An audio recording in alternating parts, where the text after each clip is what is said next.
So beautiful. Sue's out mowing the yard, and I'm in the greenhouse. Good morning, everyone. It is finally summertime here in Montana. We got up to the 90s yesterday. Today is supposed to be warm again. I'm in the greenhouse enjoying all the new growth. Finally, and maybe some of the stuff outside will start growing. But today in the greenhouse, I have one more section that I wanted to plant. I wanted to show you these.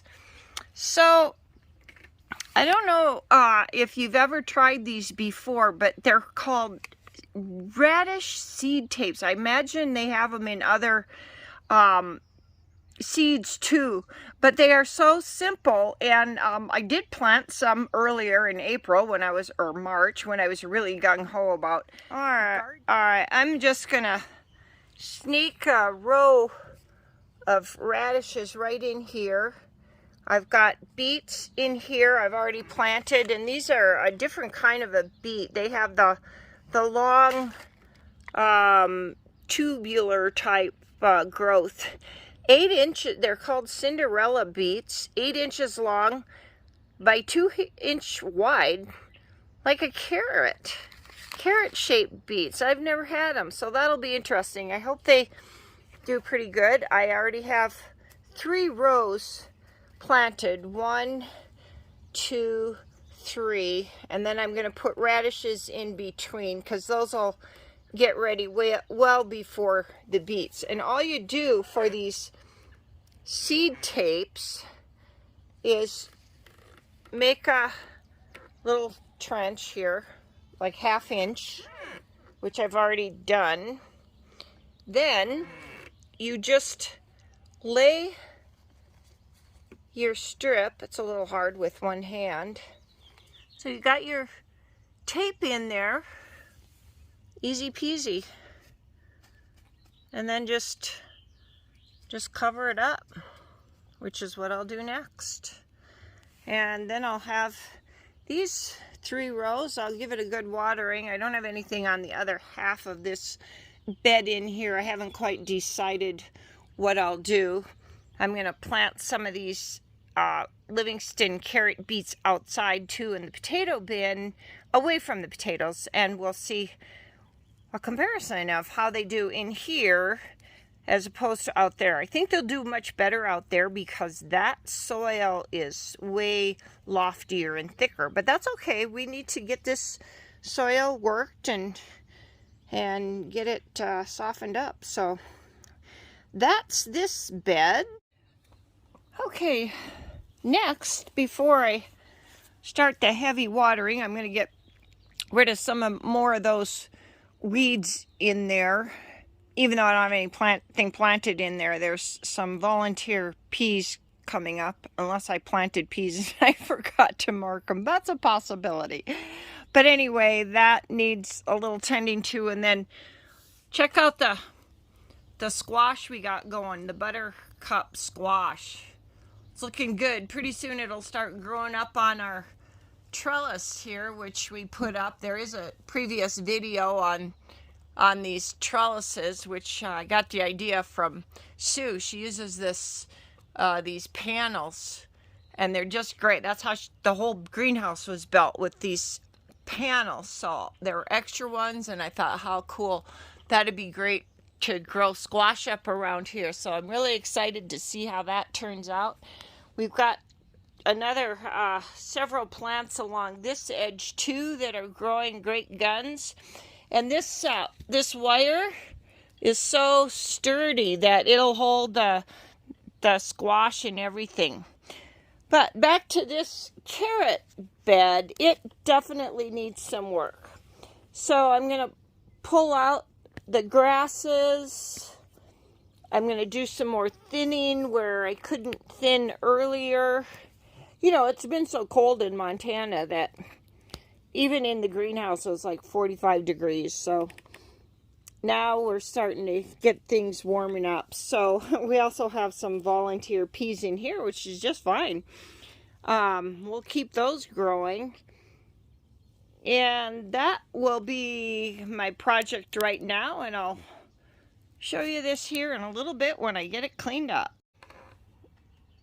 I want to show you some of these weeds that you don't want growing in your garden because they will take over.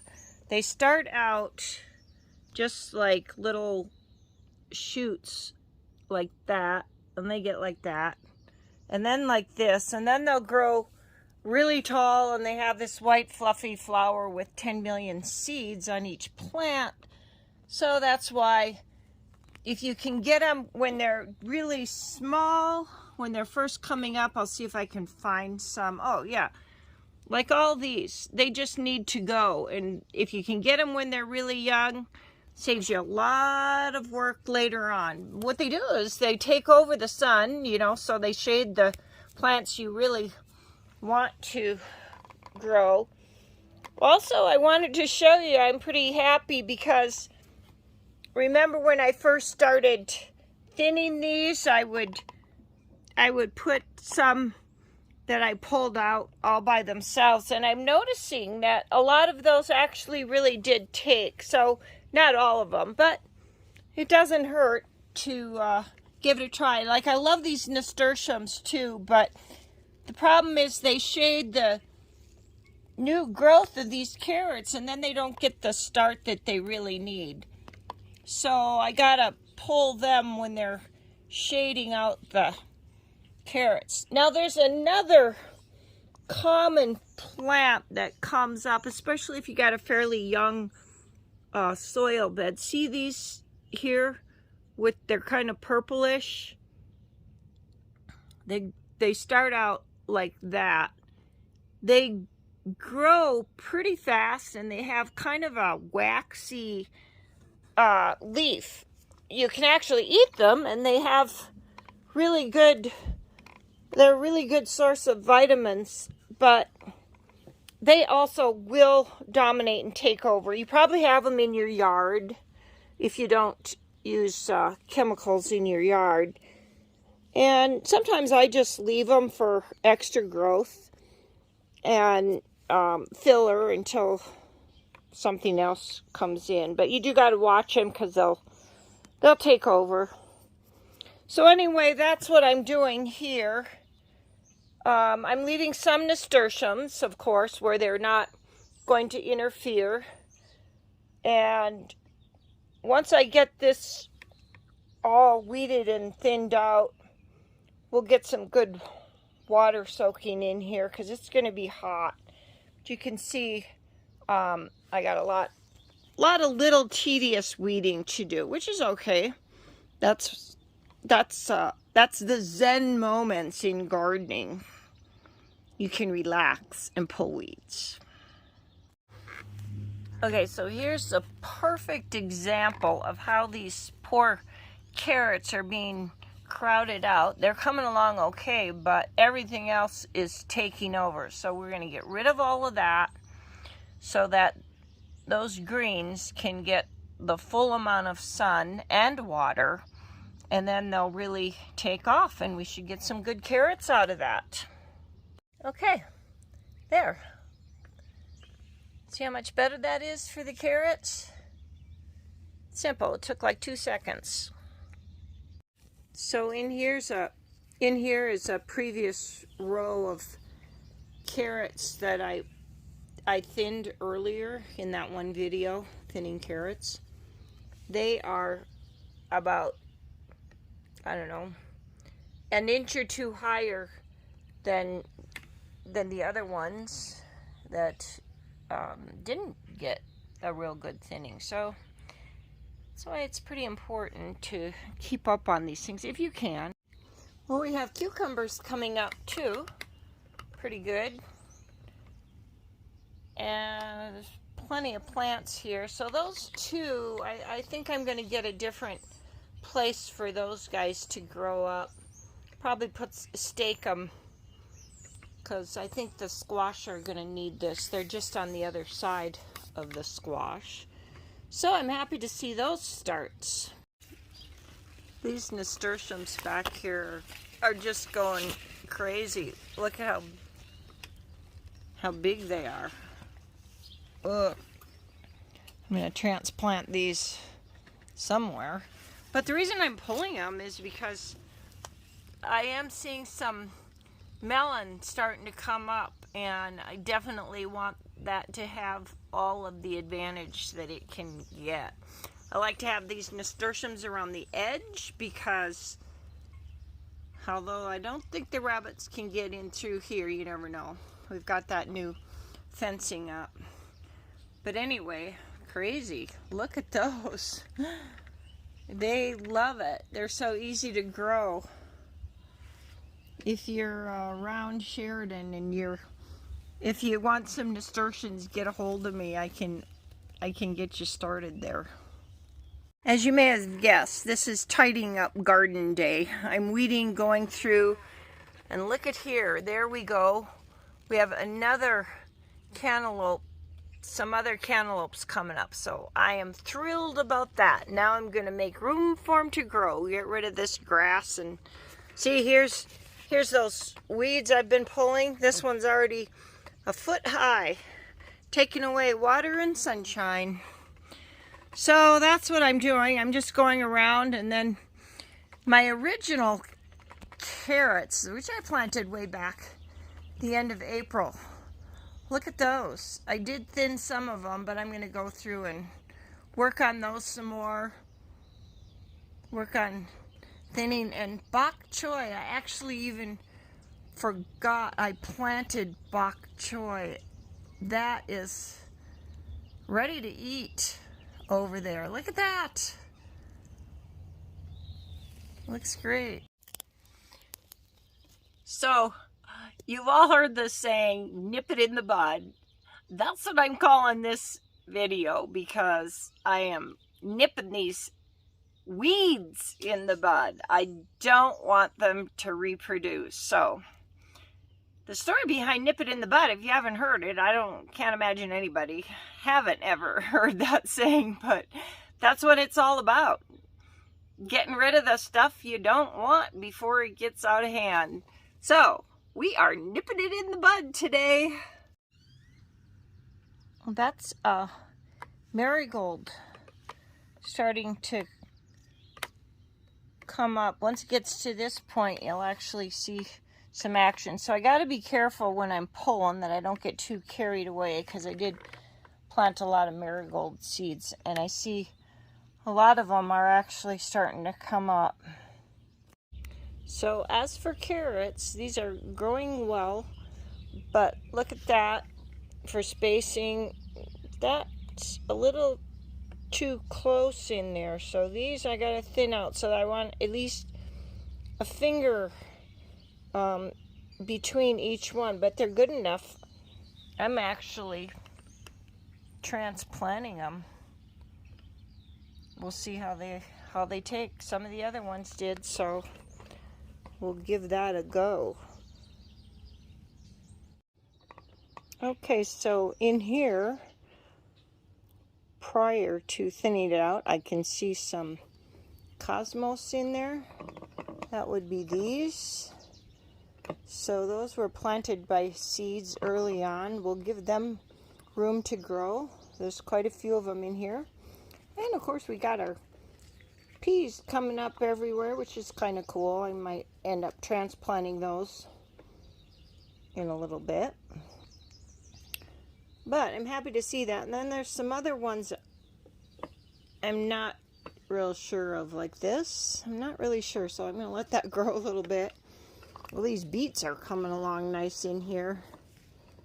And, of course, the lettuce. Whew, that's another thing. You can't go wrong with beans, lettuce, radishes. Look at that. We've already been eating lettuce, but I can see I'm going to have to cut some of that. You don't want the lettuce to grow too big. It'll start getting bitter and it'll bolt on you, and then you'll lose your plant. So if you keep cutting this, see, this is red leafy lettuce, and there's a lot of it in here. So I'll be cutting that before I leave and before I do the watering, because I want to just, if you just cut it down when it gets about this size, it'll just keep growing all summer long. So that's looking really good. These tomato plants are already starting to produce. Check that out. These are the ones I got from Marsh's early on. They're all doing quite well. I'm going to trim those up. You can force the tomatoes to grow a little bit bigger. See all these leaves down below? They're not necessary. I like to use a good X-Acto knife, or a sharp knife, to cut those lower leaves off. The rule of thumb behind the tomatoes is underneath where you have your tomatoes producing, like right here, then it's okay to cut these leaves underneath here. That'll force your tomato plant to grow high. Some people don't like to do this, but I do. I've had good success that way. And you actually get good tomatoes. Now you got to be careful on some of them, because some of these are female leaves and you will get tomatoes. Now look at this grouping of tomatoes in there.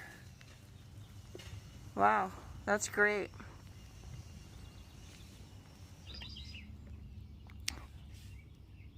Well, it's kind of fun how this just happens. There we have some peppers already. Looks like those will be ready to pick pretty soon. Just kind of sneaks right up on ya. Look at that.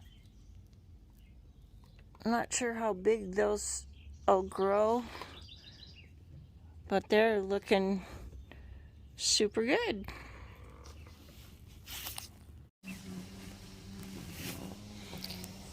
So the cabbage and broccoli plants along the edge are looking pretty good. More tomatoes. Those are the last tomatoes. They're struggling a little bit. Transplant didn't go too well because we had a lot of cold weather. Those plants are looking really good. Just getting a quick overview here of what's going on.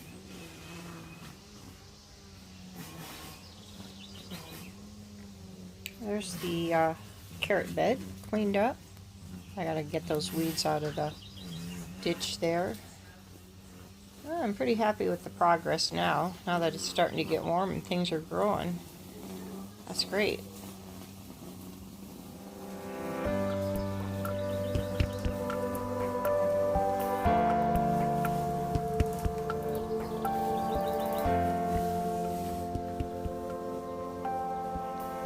So here's some sunflower seeds my brother grew. I'm going to plant those. And look at all the nasturtiums. I got to find a home for those. And I'm just going to water this. I got lots of little seeds in here. I know there's weeds too, but I'm just going to water it and then pull those another day. My back can only take so much, but we'll put the overhead sprinklers on here and do some work outside.